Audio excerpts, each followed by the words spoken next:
ನಮಸ್ಕಾರ ವೈಭವ ನ್ಯೂಸ್ಗೆ ಸ್ವಾಗತ. ಮುಖ್ಯಮಂತ್ರಿ ಸಿದ್ದರಾಮಯ್ಯ ಅವರಿಗೆ ಬಾಂಧವ್ಯದ ಬೆಲೆ ಗೊತ್ತಿಲ್ಲ. ನನಗೆ ನನ್ನ ತಂದೆ ತಾಯಿ ಮುಖ್ಯ. ಅವರ ಜೀವಕ್ಕೆ ಅಪಾಯವಾಗಬಾರದು ಎಂದು ಆತ್ಮಸ್ಥೈರ್ಯ ತುಂಬಲು ನಾನು ದೇವೇಗೌಡರ ಮನೆಗೆ ಹೋಗಿ ಅವರ ಜೊತೆಗಿದ್ದೆ ಎಂದು ಮಾಜಿ ಮುಖ್ಯಮಂತ್ರಿ ಎಚ್.ಡಿ. ಕುಮಾರಸ್ವಾಮಿ ಹೇಳಿದರು. ಅವರು ನಗರದ ಮಾಜಿ ಸಚಿವ ವೆಂಕಟರಾವ್ ನಾಡಗೌಡ ಅವರ ನಿವಾಸದಲ್ಲಿ ಸುದ್ದಿಗೋಷ್ಠಿ ನಡೆಸಿ ಮಾತನಾಡಿದರು. ಮುಖ್ಯಮಂತ್ರಿ ಸಿದ್ದರಾಮಯ್ಯ ಅವರು ಟ್ವೀಟ್ ಮೂಲಕ ಹೇಳಿದ್ದಾರೆ, ದೇವೇಗೌಡ ಹಾಗೂ ಕುಮಾರಸ್ವಾಮಿ ಒಂದೆಡೆ ಸೇರಿ ವಕೀಲರನ್ನು ಕರೆಯಿಸಿ ಪ್ರಜ್ವಲ್ ರೇವಣ್ಣ ವಿಚಾರವನ್ನು ಚರ್ಚಿಸುತ್ತಿದ್ದಾರೆ. ತಂದೆ ತಾಯಿಯ ಬಗ್ಗೆ ಗೌರವ ಇದ್ದರೆ ಸಿದ್ದರಾಮಯ್ಯನವರು ಈ ರೀತಿ ಮಾತನಾಡುತ್ತಿದ್ದಿಲ್ಲ. ಅವರು ಯಾವ ಸಂಸ್ಕೃತಿಯಲ್ಲಿ ಬಂದಿದ್ದಾರೆ ನನಗೆ ಗೊತ್ತಿಲ್ಲ. ಅವರಿಗೆ ಮನುಷ್ಯತ್ವ ಇಲ್ಲದೆ ಇರಬಹುದು. ನಾನು ಅವರ ಕುಟುಂಬದ ಬಗ್ಗೆ ಮಾತನಾಡಲು ಹೋಗುವುದಿಲ್ಲ ಎಂದು ಮುಖ್ಯಮಂತ್ರಿ ವಿರುದ್ಧ ಎಚ್ಡಿಕೆ ಕಿಡಿಕಾರಿದರು. ಮಾಧ್ಯಮಗಳಲ್ಲಿ ಪ್ರತಿನಿತ್ಯದ ಪ್ರಜ್ವಲ್ ಕುರಿತಂತೆ ಎಪಿಸೋಡ್ ಬರುತ್ತಿರುವುದು ಗಮನಿಸಿದ್ದೇನೆ. ದೇವೇಗೌಡರು ನನ್ನ ಮನೆಯ ಮುಂದೆ ಮಾಧ್ಯಮದವರು ನಿಲ್ಲುತ್ತಿದ್ದಾರೆ. ಆ ವಿಚಾರದಲ್ಲಿ ದೇವೇಗೌಡರದು ನನ್ನದು ಯಾವುದೇ ಪಾತ್ರವಿಲ್ಲ. ಪ್ರಜ್ವಲ್ ರೇವಣ್ಣ ಆರೋಪಿ ಸ್ಥಾನದಲ್ಲಿದ್ದಾರೆ. ಈ ವಿಚಾರವನ್ನು ದೊಡ್ಡ ಮಟ್ಟದಲ್ಲಿ ವಿಷಯ ತೆಗೆದುಕೊಂಡು ಹೋಗಲಾಗಿದೆ. ಈ ರಾಜ್ಯದಲ್ಲಿ ನಡೆದ ಘಟನೆ ಬಗ್ಗೆ ತಪ್ಪಿತಸ್ಥರು ಯಾರೇ ಇರಲಿ ನೆಲದ ಕಾನೂನಿಗೆ ತಲೆಬಾಗಬೇಕೆಂದು ಈಗಾಗಲೇ ಹೇಳಿದ್ದೇನೆ. ಎಸ್ಐಟಿ ರಚನೆ ಮಾಡಿ ಅವರ ಕೆಲಸ ಶುರುವಾಗಿದೆ. ಸಿದ್ದರಾಮಯ್ಯ ಅವರು ಪ್ರಧಾನಿಗೆ ಪತ್ರ ಬರೆದಿದ್ದಾರೆ. ವೀಸಾ ರದ್ದು ಮಾಡಲು ಪತ್ರದಲ್ಲಿ ಉಲ್ಲೇಖಿಸಿದ್ದಾರೆ. ವೀಸಾ ರದ್ದು ಮಾಡುವ ಅಧಿಕಾರ ಬೇರೆ ದೇಶದವರಿಗೆ ಇದೆ. ಈ ವಿಚಾರಕ್ಕೆ ಪ್ರಧಾನಿ ಹಾಗೂ ಬಿಜೆಪಿ ಪಕ್ಷಕ್ಕೆ ಸಂಬಂಧವೇನು? ಯಾಕೆ ಪ್ರಧಾನಿಯವರನ್ನು ಈ ವಿಚಾರದಲ್ಲಿ ಮಧ್ಯೆ ತರುತ್ತಿದ್ದೀರಿ ಎಂದು ಮುಖ್ಯಮಂತ್ರಿಗಳಿಗೆ ಪ್ರಶ್ನಿಸಿದ ಕುಮಾರಸ್ವಾಮಿ, ಕೇಂದ್ರದ ಗೃಹ ಸಚಿವರು ಹೇಳಿಕೆ ನೀಡಿ ಸ್ಪಷ್ಟಪಡಿಸಿದ್ದಾರೆ ಎಂದು ಹೇಳಿದರು. ನಾನು ಸ್ವಲ್ಪ ದಾಖಲೆಗಳನ್ನು ಇಟ್ಟುಕೊಂಡಿದ್ದೇನೆ. ಕ್ಯಾಸೆಟ್ ಪ್ರಿಪೇರ್ ಮಾಡೋದು ನಾನಲ್ಲ. ಸಿನಿಮಾ ಟೆಂಟ್ಗಳನ್ನು ಅಶ್ಲೀಲ ಹಾಕುವ ಅನುಭವ ಯಾರಿಗಿದೆ ಎನ್ನುವುದನ್ನು ನನಗೆ ಗೊತ್ತಿದೆ ಎಂದು ಡಿಸಿಎಂ ಡಿಕೆ ಶಿವಕುಮಾರ್ ವಿರುದ್ಧ ಪರೋಕ್ಷವಾಗಿ ವಾಗ್ದಾಳಿ ನಡೆಸಿದರು. ಪ್ರಜ್ವಲ್ ವಿಚಾರದಲ್ಲಿ 400 ಜನ ಮಹಿಳೆಯರ ಅನ್ಯಾಯವಾಗಿದೆ ಎಂದು ರಾಹುಲ್ ಗಾಂಧಿ ಹೇಳಿಕೆ ನೀಡಿದ್ದಾರೆ. ತಕ್ಷಣ ರಾಹುಲ್ ಗಾಂಧಿಗೆ ನೋಟಿಸ್ ಕೊಡಿ, ತಾಕತ್ ಇದ್ದರೆ ಅವರನ್ನು ವಿಚಾರಣೆ ಮಾಡಿ ಎಂದು ಆಗ್ರಹಿಸಿದ ಅವರು, ಸಂತ್ರಸ್ತರಿಗೆ ಪರಿಹಾರ ಕೊಡೋ ಉದ್ದೇಶ ಕಾಂಗ್ರೆಸ್ನವರಿಗಿಲ್ಲ ಎಂದು ಆಕ್ರೋಶ ವ್ಯಕ್ತಪಡಿಸಿದರು. ಈ ಸಂದರ್ಭದಲ್ಲಿ ಮಾಜಿ ಸಚಿವರಾದ ವೆಂಕಟರಾವ್ ನಾಡಗೌಡ, ಹನುಮಂತಪ್ಪ ಆಲ್ಕೋಡ್, ಮಾಜಿ ಶಾಸಕ ರಾಜ ವೆಂಕಟಪ್ಪ ನಾಯಕ್, ಕೊಪ್ಪಳ ಜೆಡಿಎಸ್ ಪಕ್ಷದ ಅಧ್ಯಕ್ಷ ಸಿವಿ ಚಂದ್ರಶೇಖರ್ ಸೇರಿದಂತೆ ಇತರರಿದ್ದರು. ಪ್ರಜ್ವಲ್ ರೇವಣ್ಣ ಅವರು ಆರೋಪಿ ಸ್ಥಾನದಲ್ಲಿದ್ದಾರೆ. ಅದರ ಜೊತೆಗೆ ಪ್ರಜ್ವಲ್ ರೇವಣ್ಣ ಅವರ ಮೇಲೆ ದೊಡ್ಡ ಮಟ್ಟದಲ್ಲಿ ಇಂಟರ್ನ್ಯಾಷನಲ್ ಸ್ಟ್ಯಾಂಡರ್ಡ್ಗೆ ಇವತ್ತು ವಿಷಯ ತೆಗೆದುಕೊಂಡು ಹೋಗ್ತಕ್ಕಂಥದ್ದಕ್ಕೆ ಯಾರ್ಯಾರ ಪಾತ್ರ ಏನಿದೆ ಆಮೇಲೆ ಚರ್ಚೆ ಮಾಡ್ತೀನಿ. ನನಗೆ ಅದು ರಾಜಕೀಯವಾಗಿ ಈಗ ಬಳಕೆ ಮಾಡಲ್ಲ. ಈ ರಾಜ್ಯದಲ್ಲಿ ನಡೆದಿರ್ತಕ್ಕಂಥ ಘಟನೆಯ ಬಗ್ಗೆ ನಾನು ಈ ವಿಷಯ ಹೊರಗೆ ಬಂದು ಮೊದಲನೇ ದಿನವೇ ಹೇಳಿದ್ದೇನೆ. ಇದರಲ್ಲಿ ತಪ್ಪಿತಸ್ಥರು ಯಾರೇ ಇರಲಿ ಈ ನೆಲದ ಕಾನೂನಿಗೆ ತಲೆಬಾಗಬೇಕು. ಉಪ್ಪಿನಂತವ್ರು ನೀರು ಕುಡಿಲೇಬೇಕು. ಇದನ್ನು ಹೇಳಾಗಿದೆ ನನಗೆ. ಮತ್ತು ಪದೇ ಪದೇ ನನ್ನ ಕ್ಯಾಮ್ರಾ ಹಿಡ್ಕೊಂಡು ಯಾಕೆ ಬರ್ತಾರೆ ಗೊತ್ತಿಲ್ಲ. ವಿಷಯ ಮತ್ತು ಅಲ್ಲಿಗೆ ಹೋಗ್ತೀನಿ. ನನಗೆ ಆ ವಿಷಯ ಕೇಳಿದ್ರೆ ನಾನೇನು ಹೇಳ್ತೀನಿ. ಈಗ SIT ರಚನೆ ಮಾಡ್ಕೊಂಡಿದ್ದಾರೆ. SIT ರಚನೆ ಈಗ ಅವ್ರ ಕೆಲಸ ಶುರು ಮಾಡ್ಕೊಂಡಿದ್ದಾರೆ. ನಾನು ರಾಜ್ಯದ ಮುಖ್ಯಮಂತ್ರಿಗಳಿಗೆ ಕೇಳಲಿಕ್ಕೆ ಬಯಸ್ತೀನಿ. ಪ್ರಧಾನಮಂತ್ರಿಗಳು ಒಂದು ಪತ್ರ ಬರೆದಿದ್ದೀನಿ. ಏನೋ ಲುಕ್ಔಟ್ ಅಂತಲೋ ಏನೋ ಹೇಳ್ಕೊಂಡಿದ್ದೀನಿ. ಪಾಸ್ಪೋರ್ಟ್ ಯಾಕೆ ಕೊಟ್ರಿ? ಪಾಸ್ಪೋರ್ಟ್ನ ಹೆಂಗೆ ಬಿಡುಗಡೆ ಮಾಡಿದ್ರಿ? ವೀಸಾ ಯಾಕೆ ಕೊಡಿಸಿದ್ರಿ? ವೀಸಾ ರದ್ದು ಮಾಡಬೇಕು. ವೀಸಾ ರದ್ದು ಮಾಡೋದು ನಮ್ಮ ರಾಜ್ಯದ ವಿದೇಶಾಂಗ ಇಲಾಖೆ ಅಲ್ಲ, ನಮ್ಮ ರಾಷ್ಟ್ರದ. ಅದನ್ನು ಅಲ್ಲಿ ಕೊಡೋದು, ವೀಸಾನ ಕೊಡೋದಾದ್ರು ಆ ದೇಶದಲ್ಲಿ, ಎಲ್ಲಿದ್ದಾನೋ ಆ ದೇಶದಲ್ಲಿ. ಪಾಸ್ಪೋರ್ಟನ್ನು ರದ್ದು ಮಾಡಲಿಕ್ಕೆ ನೀವೇನು ಪ್ರಧಾನಮಂತ್ರಿಗಳಿಗೆ ಒತ್ತಡ ಹಾಕಿದ್ದೀರಿ, ಇದು 26ನೇ ತಾರೀಕಲ್ಲಿ ಮಾಧ್ಯಮದಲ್ಲಿ ನಾನು ಗಮನಿಸಿರ್ತಕ್ಕಂಥ ಅಂಶ. ಆ ವ್ಯಕ್ತಿ ವಿದೇಶಕ್ಕೆ ಹೋಗಬೇಕಾದ್ರೆ ಇನ್ನೂ ಯಾವುದೇ ರೀತಿಯ ಕೇಸ್ ಬುಕ್ ಆಗಿಲ್ಲ. ಅಲ್ಲಿ ನೀವು ಬಹುಶಃ ಹಾಕೊಂಡ್ಬಿಟ್ಟಿದ್ದೀರಿ. ತನಿಖೆ ಮಾಡತಕ್ಕಂಥ ಚಿಂತನೆ ಇದೆ ಅಂತೆ. ನೀವು ಆ ಚಿಂತನೆಯನ್ನು ವ್ಯಕ್ತಪಡಿಸೋಕ್ಕಿಂತ ಮುಂಚೆ ಆ ವ್ಯಕ್ತಿ ವಿದೇಶಕ್ಕೆ ಹೋಗಿದ್ದಾರೆ. ಅದನ್ನು ನೀವು ಬೇರೆ ಬೇರೆ ಥರ ವ್ಯಾಖ್ಯಾನ ಯಾಕೆ ಮಾಡ್ತಾ ಇದ್ದೀರಿ? ನೀವು SIT ಕೂಡ ಚಿಂತನೆ ಮಾಡ್ತೀವಿ ಅಂತ ಹೇಳಿ 28ನೇ ತಾರೀಕು ನಂತರ ಒಂದು ಕೇಸನ್ನು ಬೆಂಗಳೂರಿನಲ್ಲಿ ಸಿದ್ಧ ಮಾಡಿ ಇಲ್ಲಿಂದ ಒಳ ಸುಪ್ರೀಂಗೆ ಗಡಿಕೇಂದ್ರದ ಮುಖಾಂತರ ಅಲ್ಲಿ FIR ಮಾಡ್ತಿದ್ದೀನಿ. ಬಿಜೆಪಿಯವರು ಕ್ಯಾನ್ಸರ್ ಇದ್ದ ಹಾಗೆ 2 ಬಾರಿ ಈ ದೇಶದ ಜನತೆ ಗೊತ್ತಿಲ್ಲದಂತೆ ಕ್ಯಾನ್ಸರ್ ಪೀಡಿತ ಬಿಜೆಪಿಗರಿಗೆ ಮತ ಹಾಕಿದ್ದಾರೆ. 3ನೇ ಸ್ಟೇಜ್ಗೆ ಕ್ಯಾನ್ಸರ್ ಬಂದಿದ್ದು ತಾವು ಸಾಯುವುದಲ್ಲದೆ ನಮ್ಮೆಲ್ಲರನ್ನು ಸಾಯಿಸುತ್ತಾರೆ ಎಂದು ವಸತಿ ಸಚಿವ ಜಮೀರ್ ಅಹ್ಮದ್ ವಾಗ್ದಾಳಿ ನಡೆಸಿದರು. ಅವರು ನಗರದ ಸತ್ಯ ಗಾರ್ಡನ್ನಲ್ಲಿ ಕೊಪ್ಪಳ ಲೋಕಸಭಾ ಕ್ಷೇತ್ರದ ಕಾಂಗ್ರೆಸ್ ಅಭ್ಯರ್ಥಿ ರಾಜಶೇಖರ್ ಹಿಟ್ನಾಳ್ ಪರ ಮತಯಾಚಿಸಿ ಮಾತನಾಡಿದರು. ಪ್ರಧಾನಿ ನರೇಂದ್ರ ಮೋದಿ ಅವರಿಗೆ 2 ಬಾರಿ ಮತ ಹಾಕಿ ಪ್ರಧಾನಿ ಮಾಡಲಾಗಿದೆ. ಆದರೆ ಈ ಬಾರಿ ಜನತೆ ಸಂವಿಧಾನ ಹಾಗೂ ದೇಶವನ್ನು ಉಳಿಸುವ ಉದ್ದೇಶದಿಂದ ಬಿಜೆಪಿಯನ್ನು ತಿರಸ್ಕರಿಸಬೇಕಿದೆ. ಮೋದಿಯವರ ಅಚ್ಚಿ ದಿನಗಳು ಬರಲಿಲ್ಲ ಎಂದು ಆರೋಪಿಸಿದರು. ಕಾಂಗ್ರೆಸ್ ಪಕ್ಷ ಸಾಧನೆ ತೋರಿಸಿ ಮತ ಕೇಳುತ್ತದೆ, ಬಿಜೆಪಿ ಸಾಧನೆ 0. ಅವರು ಕೇವಲ ಹಿಂದೂ ಮುಸ್ಲಿಂ ಅಂತ ಮತ ಕೇಳುತ್ತಾರೆ. ನಾವು ಭಾರತೀಯರು, ನಮಗೆ ಜಾತಿ ಭೇದ ಭಾವ ಇಲ್ಲ. ಬಿಜೆಪಿಗರು ಜಾತಿ ಧರ್ಮದ ಹೆಸರಿನಲ್ಲಿ ಕಂದಕ ಸೃಷ್ಟಿಸಿ ದೇಶದ ಜನತೆಯನ್ನು ಮೋಸ ಮಾಡುತ್ತಿದ್ದಾರೆ ಎಂದು ಆಪಾದಿಸಿದರು. ಸಿದ್ದರಾಮಯ್ಯನವರ ಸರ್ಕಾರ ನುಡಿದಂತೆ ನಡೆದು ಕೆಲಸ ಮಾಡುತ್ತಿದೆ. ಗ್ಯಾರಂಟಿಗಳ ಬಗ್ಗೆ ಬಿಜೆಪಿಗರು ವ್ಯಂಗ್ಯವಾಡಿದ್ದರು. ಆದರೆ ಸಿದ್ದರಾಮಯ್ಯ ಅಧಿಕಾರಕ್ಕೆ ಬಂದ ನಂತರ ಚುನಾವಣೆ ಪೂರ್ವ ಕೊಟ್ಟ ಎಲ್ಲ ಭರವಸೆಗಳನ್ನು ಈಡೇರಿಸುವ ಮೂಲಕ ಬಡ ಜನರ ಪರ ಕೆಲಸ ಮಾಡುತ್ತಿದ್ದಾರೆ. ಈ ಚುನಾವಣೆಯಲ್ಲಿ ಕಾಂಗ್ರೆಸ್ ಪಕ್ಷಕ್ಕೆ ಮತ ಹಾಕುವ ಮೂಲಕ ರಾಜಶೇಖರ್ ಹಿಟ್ನಾಳ್ ಅವರನ್ನು ಗೆಲ್ಲಿಸಬೇಕೆಂದರು. ನಮ್ಮ ಹಂಪನಗೌಡ ಸಾಹೇಬರಿಗೆ ನಮ್ಮ ಬಾಳದ ಮುಸಲ್ಮಾನ್ ಮಕ್ಕಳು ಹೋಗಿದ್ದಾರೆ. ನಮ್ಮ ಇಮಾಮ್ ಅಂತ ಅಂಜುಮನ್ ಅಧ್ಯಕ್ಷರಿದ್ದಾರೆ ಸರ್. ನಮ್ಮ ಇಸ್ಲಾಂ ಧರ್ಮ ನಮಗೆ ಜಾತಿ ಭೇದ ಮಾಡಿ ಅಂತ ನಮ್ಮ ಇಸ್ಲಾಂ ಧರ್ಮ ನಮ್ಗೆ ಹೇಳ್ಕೊಟ್ಟಿಲ್ಲ. ಮಜಹಬ್ नहीं सिखाता, आपस में पैर रखना, हिंदी है हम, हिंदुस्तान हमारा, सारे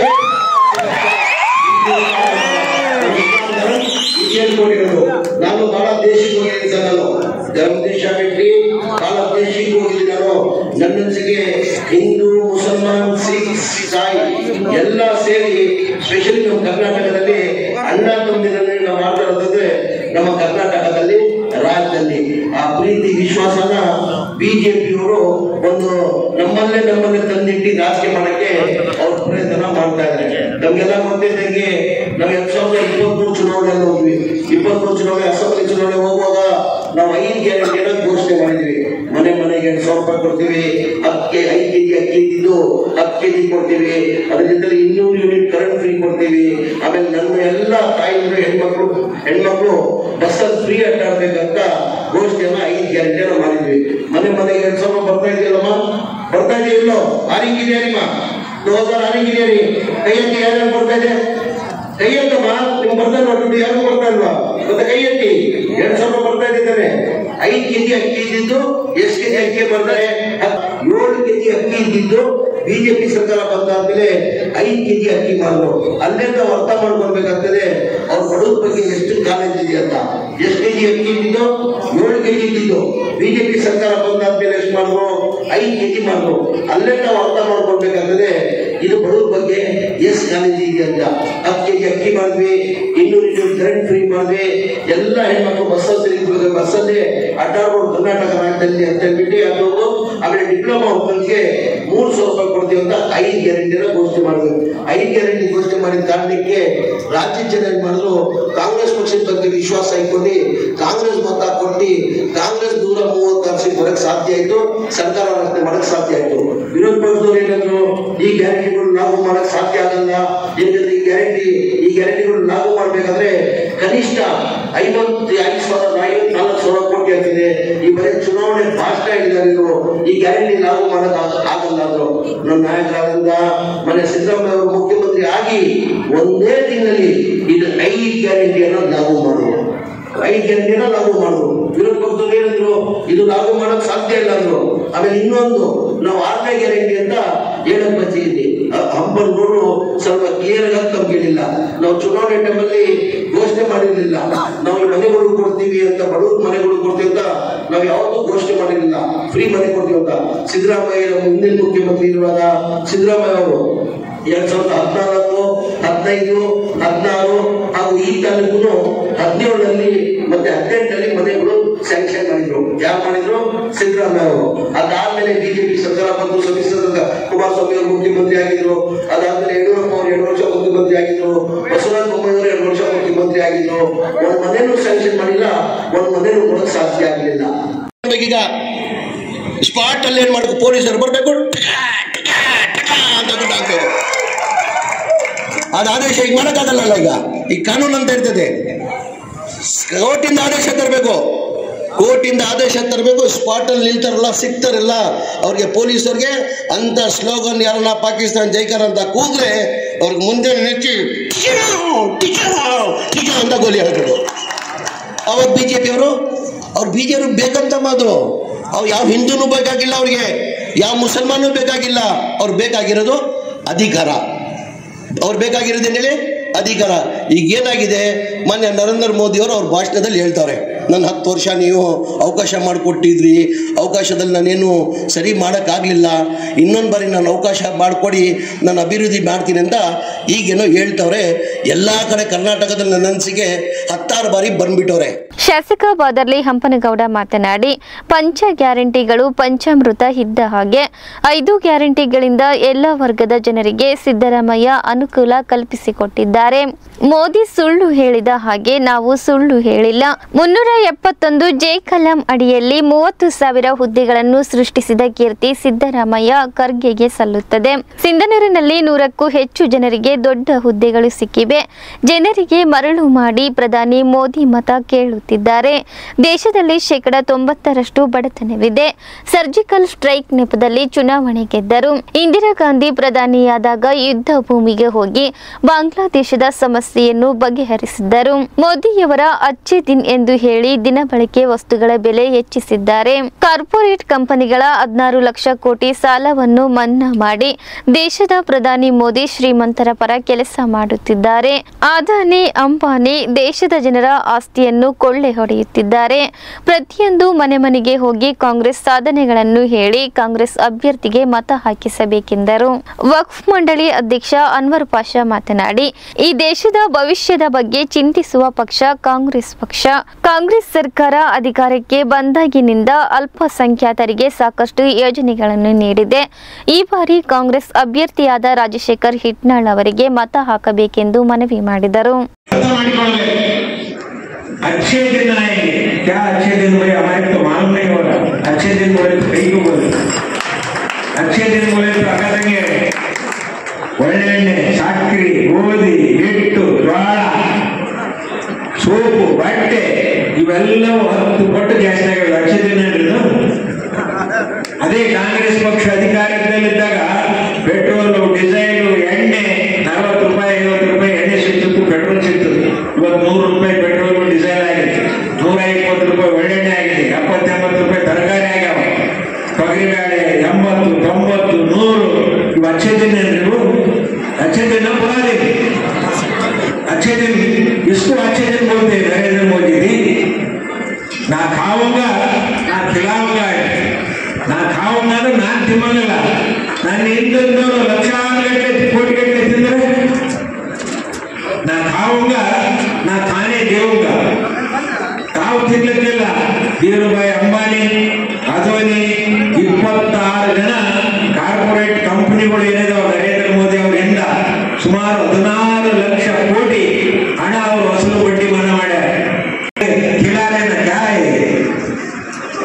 ಇವತ್ತು ಅದಾನಿ ಗ್ರೂಪ್ಸ್ 2013-14ರಲ್ಲಿ 26,000 ಕೋಟಿ ಅವರ ಆಸ್ತಿ. ಅದಾನಿ ಗ್ರೂಪ್ಸ್ 2013-14ರಲ್ಲಿ 20,000 ಕೋಟಿ ಆಸ್ತಿ ಮೌಲ್ಯ. ಇವತ್ತು 9 ಲಕ್ಷ ಕೋಟಿ ಆಸ್ತಿ ಮೌಲ್ಯ ಇದೆ ಅವರು.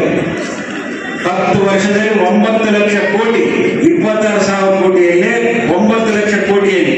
ಈ ಸಂದರ್ಭದಲ್ಲಿ ಮುಖಂಡರಾದ Babar Pasha Vakil, M Kalingappa Vakil, Syed Jafar Ali Jagirdar, Syed Haroon Pasha Jagirdar, Kazi Mallik Vakil, Shafiulla Khan, Y Anil Kumar, Ashok Maloti, R Thimmaiah Nayak, Begum Havaldar, Sangeeta Sarangamath ಸೇರಿದಂತೆ ಅನೇಕರಿದ್ದರು.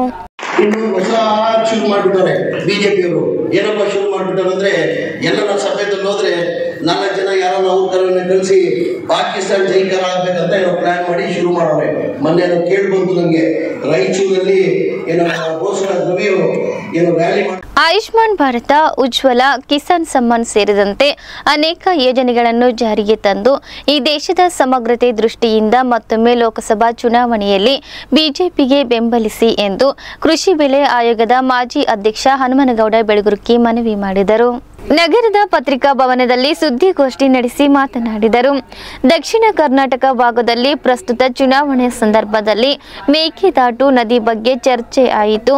ಅದೇ ರೀತಿಯಲ್ಲಿ ನಮ್ಮ ಭಾಗದ ತುಂಗಭದ್ರಾ ಹೂಳಿನ ಬಗ್ಗೆ ಚರ್ಚೆಯಾಗಬೇಕು.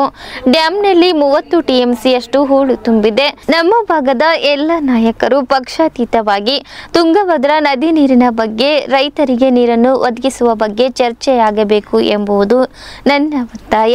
ತುಂಗಭದ್ರಾ ಇಲ್ಲದಿದ್ದಲ್ಲಿ ನಮ್ಮ ಬದುಕು ಇಲ್ಲ. 5 ಟಿಎಂಸಿ ನೀರು ನದಿಗಳಿಗೆ ಬಿಡಲಾರದೆ ತುಂಗಭದ್ರಾ ಎಡದಂಡೆ ಹಾಗೂ ಬಲದಂಡೆ ಕಾಲುವೆಗಳಿಗೆ ಹರಿಸಲಾಯಿತು. ಈ ಕಾರಣದಿಂದ ನದಿ ಪಾತ್ರದಲ್ಲಿ ವಾಸಿಸುವ ಜನರು, ಜಾನುವಾರುಗಳಿಗೆ ತುಂಬಾ ತೊಂದರೆಯಾಯಿತು. ಈ ಬಾರಿ ಬಳ್ಳಾರಿಯಿಂದ ಶ್ರೀರಾಮುಲು, ರಾಯಚೂರು ರಾಜ ಅಮರೇಶ್ವರ್ ನಾಯಕ್ ಮತ್ತು ಕೊಪ್ಪಳದಿಂದ ಡಾಕ್ಟರ್ ಬಸವರಾಜ್ ಸ್ಪರ್ಧೆ ಮಾಡಿದ್ದು, ಈ ದೇಶದ ಬಹುಸಂಖ್ಯಾತ ಜನರ ಆಯ್ಕೆ ಮೋದಿಯಾಗಿದ್ದು ಬೆಂಬಲಿಸಿ ಎಂದು ಮನವಿ ಮಾಡಿದರು. ಸರ್ 7/5/2024 ನಡೆಯಲಿರುವ ಲೋಕಸಭಾ ಚುನಾವಣೆ ಹಿನ್ನೆಲೆಯಲ್ಲಿ ನನಗೆ ಓಡಾಟ ಮಾಡೋದಕ್ಕೆ ಅನಾನುಕೂಲ ಇರೋಂಥ ತಮಗೆಲ್ಲ ಗೊತ್ತಿರೋದ್ರಿಂದ ತಮ್ಮ ಮೂಲಕ ಮತವನ್ನು ಹಾಕೋದಕ್ಕೆ ವಿನಂತಿ ಮಾಡ್ಕೊಳ್ಳೋದಕ್ಕೆ ನಮ್ಮನ್ನು ಇವತ್ತು ಭೇಟಿ ಮಾಡೋಂಥದ್ದು. ಈಗಾಗಲೇ ಕಳೆದ 10 ವರ್ಷದಿಂದ ಪ್ರಸ್ತುತ ಪ್ರಧಾನಮಂತ್ರಿಗಳು ನಮ್ಮ ರಾಷ್ಟ್ರದ ಅರ್ಥವ್ಯವಸ್ಥೆಯನ್ನು 5 ಟ್ರಿಲಿಯನ್ಗೆ ತಲುಪಿಸಿದ್ದಾರೆ. ಈ ಅರ್ಥವ್ಯವಸ್ಥೆಯನ್ನು 3 ಟ್ರಿಲಿಯನ್ಗೂ ತಲುಪಿಸಂಥದ್ದು ಯಾವುದು? ರಾಯಚೂರಿನಿಂದ ರಾಜ ಅಮರೇಶ್ವರ್ ನಾಯಕರು ಬಿಜೆಪಿಯ ಪಕ್ಷದ ವತಿಯಿಂದ ಹುರಿಯಾಳಾಗಿ ಸ್ಪರ್ಧಿಸಿದ್ದಾರೆ. ಇವರೆಲ್ಲರಿಗೂ ಮತ ಕೊಟ್ಟು ಬಹುಮತದಿಂದ ಆಯ್ಕೆ ಮಾಡಬೇಕಂತ ಹೇಳಿ ನಾನು ತುಂಗಭದ್ರಾ ಅಚ್ಚುಕಟ್ಟು ವ್ಯಾಪ್ತಿ ಎಲ್ಲ ಮತದಾರ ಬಂಧುಗಳಲ್ಲಿ ವಿನಂತಿ ಮಾಡಿ,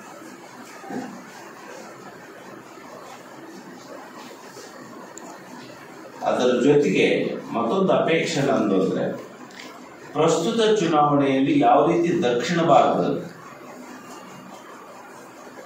ಮೇಕೆದಾಟು ಯೋಜನೆ ಬಗ್ಗೆ ಹೆಚ್ಚು ಚರ್ಚೆ ಆಯಿತು,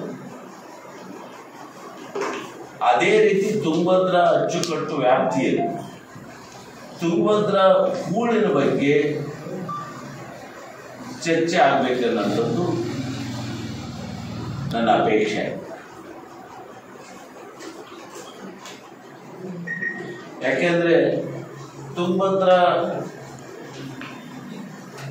ನದಿಯಲ್ಲಿ ನಮಗೆ ಹಕ್ಕು ಸಿಕ್ಕು 76ರಲ್ಲೇ ಸಿಕ್ಕಿದೆ. ನಮಗೆ ಹಕ್ಕು ಕರ್ನಾಟಕಕ್ಕೆ 139 ಟಿಎಂಸಿ, 139ರಲ್ಲಿ 92 ಟಿಎಂಸಿ ಕರ್ನಾಟಕ ಎಡದಂಡೆ ಕಾಲುವೆಗೆ ಅನ್ನೋಂಥದ್ದು ಹಕ್ಕು ಸಿಕ್ಕಿದೆ. ಅದರಲ್ಲಿ 30 ಟಿಎಂಸಿ ಊರಿನಿಂದಾಗಿ ನಮ್ಮ ರಾಜ್ಯಕ್ಕೆ 20 ಟಿಎಂಸಿ ನೀರಿನ ಕೊರತೆ ಇದೆ. ಅದನ್ನು ನೀಗಿಸಬೇಕಾದಂಥದ್ದು ನಮ್ಮೆಲ್ಲರ ಕರ್ತವ್ಯ, ಸರ್ಕಾರದ ಜವಾಬ್ದಾರಿ. ಆದರೆ ಯಾಕೋ ನನಗೆ ಈ ವ್ಯಾಪ್ತಿಯ ನಾಯಕರು ಅದನ್ನು ಇನ್ನೂ ಹೆಚ್ಚು ಚರ್ಚೆ ಮಾಡಬೇಕನ್ನೋದು. ನಾನು ಆ ಪಕ್ಷ ಈ ಪಕ್ಷ ಅನ್ನಲ್ಲ. ಯಾಕಂದ್ರೆ ದೇವೇಗೌಡರು ಮೇಕೆದಾಟು ಮಾತಾಡುವಾಗ ಎಲ್ಲ ಪ್ರಣಾಳಿಕೆನಲ್ಲೂ ಇದು ಇರಲಿ ಅಂತ ಕರೆ ಕೊಟ್ಟರು. ಅದೇ ರೀತಿ ನಾನು ಎಲ್ಲಾ ಪಕ್ಷದ ನಾಯಕರು ನಮ್ಮ ತುಂಗಭದ್ರಾ ಹೂಳಿನ ಸಮಸ್ಯೆ, ನೀರಿನ ಕೊರತೆ ಸಮಸ್ಯೆ ಮಾತಾಡಬೇಕನ್ನೋಂಥದ್ದು ನನ್ನ ಅಪೇಕ್ಷೆ. ಜೊತೆಗೆ ಈ ಸರಿ ನೀರಿನ ನಿರ್ವಹಣೆ ಹೇಗಾಗಿದೆ ಅಂದ್ರೆ, ಆಂಧ್ರ ಪ್ರದೇಶಕ್ಕೆ ನದಿಗಾಗಿದ್ದಂಥದ್ದು 5 TMC ನೀರು. ಈ ವರ್ಷ ನೀರಿನ ಕೊರತೆ ಆಗಿತ್ತು, ಬರೀ 105 TMC ಬಂದಿತ್ತು. ಆದ್ರೆ 105 TMC ನಲ್ಲಿ 5 TMC ನೀರು KC ಕೆನಾಲ್ ನದಿ ಪಾತ್ರಕ್ಕೆ ಬಿಡಬೇಕು ಅಂತ ಆಗಿತ್ತು. KC ಕೆನಾಲ್ ಕಡಪ ಕರ್ನೂಲ್ ಕಾಲುವೆ, ಅದರಲ್ಲಿ 1.85 ಆಲ್ಮೋಸ್ಟ್ 2 TMC ಬಳಸಿದ್ರೆ ಉಳಿದೆಲ್ಲರೂ ಡೈವರ್ಟ್ ಮಾಡಿಬಿಟ್ರು ನದಿಯಿಂದ ಕಾಲುವೆಗಳಿಗೆ, ಮೇಲ್ಮಟ್ಟದ ಕಾಲುವೆಗೆ, ಕೆಳಮಟ್ಟದ ಕಾಲುವೆ ಸುಮಾರು. ಹಂಗಾಗಿ ಇವತ್ತು ನಮ್ಮ ನದಿ ಪಾತ್ರದಲ್ಲಿ ಮೀನುಗಳು ಸಹಿತ ಸತ್ತು. ಅಂದ್ರೆ ಇದರ ಅರ್ಥ ತುಂಗಭದ್ರಾ ಮಂಡಳಿಯಲ್ಲಿ ತಾರತಮ್ಯ ನಡೀತಾ ಇದೆ ಅನ್ನೋದು ಸಾಬೀತಾಗಿದೆ. ಅದರ ಬಗ್ಗೆ ನಮ್ಮ ಭಾಗದ ಜನಪ್ರತಿನಿಧಿಗಳು ಎತ್ತಬೇಕಾಗಿತ್ತು. ಆ ಕಾರಣಕ್ಕೆ ಒಟ್ಟಾರೆ ತುಂಗಭದ್ರಾ ಜಲಾಶಯದಲ್ಲಿ ಆಗಿರುವ ನೀರಿನ ಕೊರತೆ, ಆ ನೀರಿಲ್ಲದೆ ಇದ್ರೆ ನಮ್ ಬದುಕಿಲ್ಲ. ತುಂಗಭದ್ರಾ ಅನ್ನೋದು ಲೈಫ್ ಲೈನ್ ಮುಖಂಡರಾದ ನಿರುಪಾದಪ್ಪ ಜೋಳದರಾಶಿ ಮಾತನಾಡಿ, ನೀರಾವರಿಯ ಬಗ್ಗೆ ಅಭೂತಪೂರ್ವವಾದ ಜ್ಞಾನ ಹನುಮನಗೌಡ ಬೆಳಗುರ್ಕಿಯವರಿಗೆ ಇದ್ದಷ್ಟು ಬೇರೆ ಜನಪ್ರತಿನಿಧಿಗಳಿಗೆ ಇಲ್ಲ. ನಮ್ಮ ಭಾಗದ ಕಾನೂನು ಹೋರಾಟದಲ್ಲಿ ಹಿನ್ನಡೆ ಕಾರಣದಿಂದ ತುಂಗಭದ್ರಾ ನೀರು ಪಡೆಯುವಲ್ಲಿ ಹಿನ್ನಡೆ ಆಗುತ್ತಿದೆ ಎಂದರು. ಕಾನೂನು ಹೋರಾಟದಲ್ಲಿ ಕೂಡ ನಾವು ಹಿಂದೆ ಬಿದ್ದಿದ್ದೀವಿ ಅಂತ ಅನಿಸ್ತದೆ. ಉದಾಹರಣೆಗೆ ನಮ್ಮ ಭಾಗದಲ್ಲಿ ನಮ್ಮ ಬೆಳಗುರ್ಕಿ ಹನುಮನಗೌಡರಿಗೆ ಇರುವಷ್ಟು ಈ ನೀರಾವರಿಗೆ ಸಂಬಂಧಪಟ್ಟಂತೆ ಜ್ಞಾನ ತುಂಬ ಜನ ನಮ್ಮ ಜನಪ್ರತಿನಿಧಿಗಳ ಹತ್ರ ಮಾಹಿತಿ ಇಲ್ಲ. ಆಮೇಲೆ ಅವರ ಹತ್ರ ಇಚ್ಛಾಶಕ್ತಿ ಕೊರತೆ ಕೂಡ ಕಾಣ್ತಾ ಇದೆ. ಬೇರೆ ರಾಜ್ಯದವ್ರಿಗೆ ಹೋಲಿಕೆ ಮಾಡ್ತಾರೆ. ತಮಿಳುನಾಡಿನವರು, ಆಂಧ್ರದವರು, ಮಹಾರಾಷ್ಟ್ರದವರು ಈ ನದಿ ನೀರು ಹಂಚಿಕೆ ಇರಬಹುದು ಮತ್ತು ಗಡಿ ವಿಚಾರ ಇರಬಹುದು, ಅವ್ರಿಗೆ ಎಷ್ಟೊಂದು ಮುತುವರ್ಜಿ ವಹಿಸ್ತಾರೆ ಅಂದರೆ ಆ ಭಾಗದ ಜನಪ್ರತಿನಿಧಿಗಳು, ಆ ಒಂದು ಇಚ್ಛಾಶಕ್ತಿ ನಮ್ಮ ಕರ್ನಾಟಕ ರಾಜ್ಯದ ಜನಪ್ರತಿನಿಧಿಗಳಲ್ಲಿ ಕಾಣಿಸ್ತಾ ಇಲ್ಲ. ಕಾನೂನು ಹೋರಾಟದಲ್ಲಿ ಕೂಡ ಬಹಳ ಹಿಂದೆ ಬಿದ್ದಿದ್ದೀವಿ ಅಂತ ಅನಿಸ್ತದೆ. ಆ ಕಾರಣದಿಂದಾನೇ ನಮಗೆ ಇದು ಹಿನ್ನಡೆ.